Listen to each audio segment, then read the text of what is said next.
लोगों के बीच में एक बड़ा मार्मिक प्रसंग रामायण से आप लोगों को बताना चाहूंगा। राम लक्ष्मण का वनवास हुआ, साथ में सीता जी। शूर्पणखा ने राम लक्ष्मण को देखा, दिल के अंदर एक भाव जगा जो राम लक्ष्मण से वह शूर्पणखा कह रही है। और किस भाव में कह रही है, कजरी के माध्यम से आप लोगों को सुनाना चाहूंगा। आप लोग कजरी के माध्यम से इस प्रसंग को सुने। बोली राम से न हो, बोली राम से शूर्पणखा मुस्कुराई के बनवा में जाई के ना।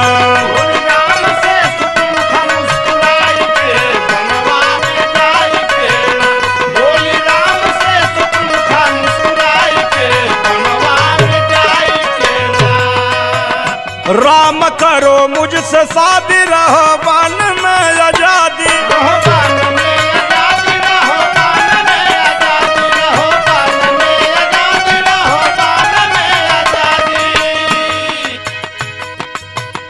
राम करो मुझसे शादी, रहो वन में आजादी, हमें राखिलन हो, हमें राखा दुल्हनिया बनाई के बनवा में जाई के ना। हमें राखा दुल्हनिया बनाई के बनवा में जाई के ना। हमें राखा दुल्हनिया बनाई के बनवा में जाई के ना।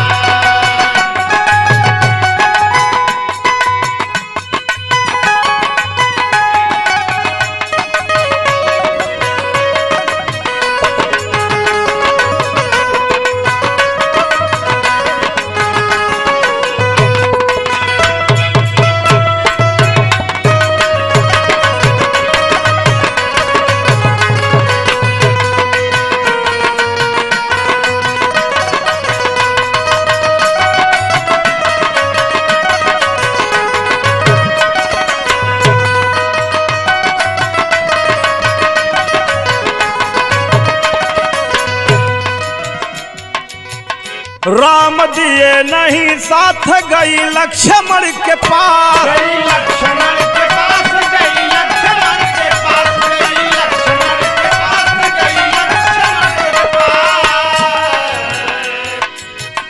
राम दिए नहीं साथ, गई लक्ष्मण के पास, नाक कान काट हो,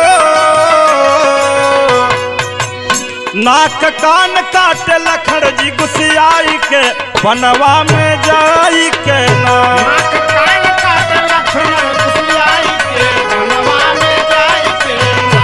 नाक कान काट लक्ष्मण गुस्सियाई के बनवा में जाई के ना।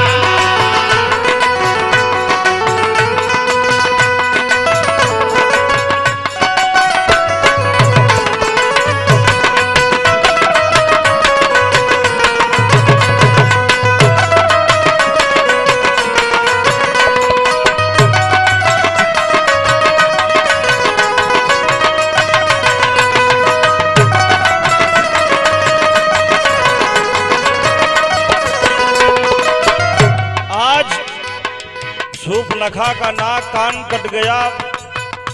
बड़े आक्रोश में चलते हैं, वहां पे पहुंचती कहां है,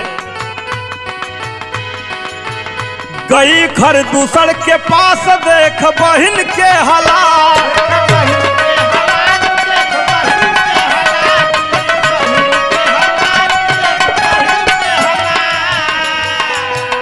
गई खरदूसर के पास, देख बहन के हालात, दोनों भाई चले हो,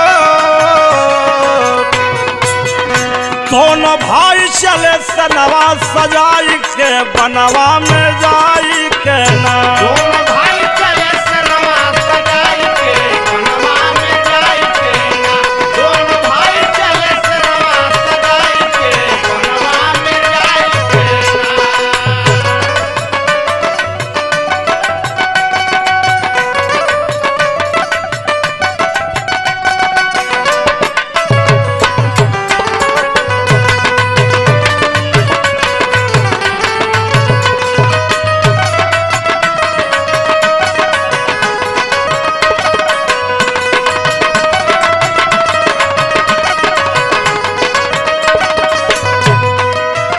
युद्ध हुआ घमासान गईल दोनों के प्राण।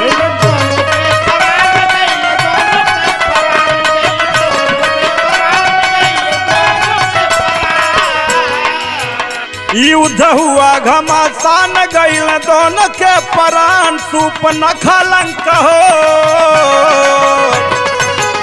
सूर्पनखा लंक चली घबराई के बनवा में जाई के नाम।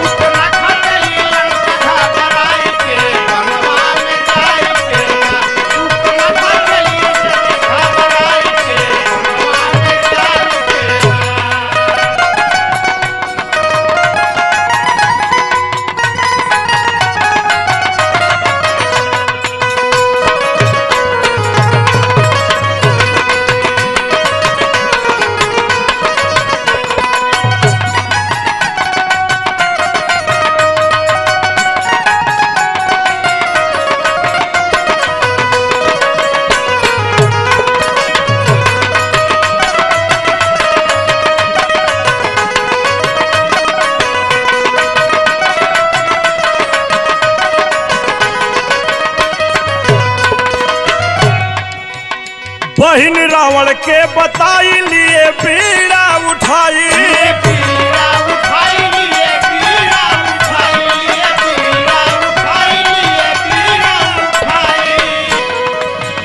बहिन रावण के बताई लिए पीड़ा उठाई। सिया हरण करब हो सिया हरण करब भेसवा बनाई के बनवा में जाई के नाम। सिया हरण करब भेसवा बनाई के बनवा में जाई के नाम। सिया हरण करब भेसवा बनाई के बनवा में जाई के नाम।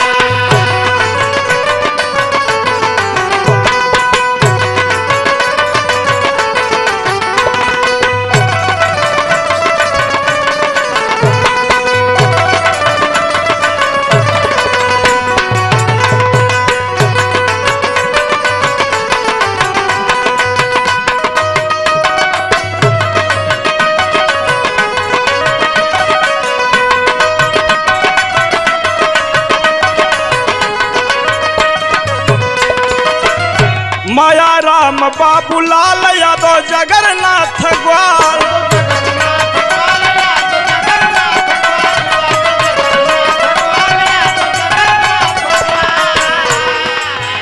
माया राम बाबूलाल यादव जगन्नाथ ग्वाल। गवै संतोष हो गवै संतोष कजरी सजाई के बनवा में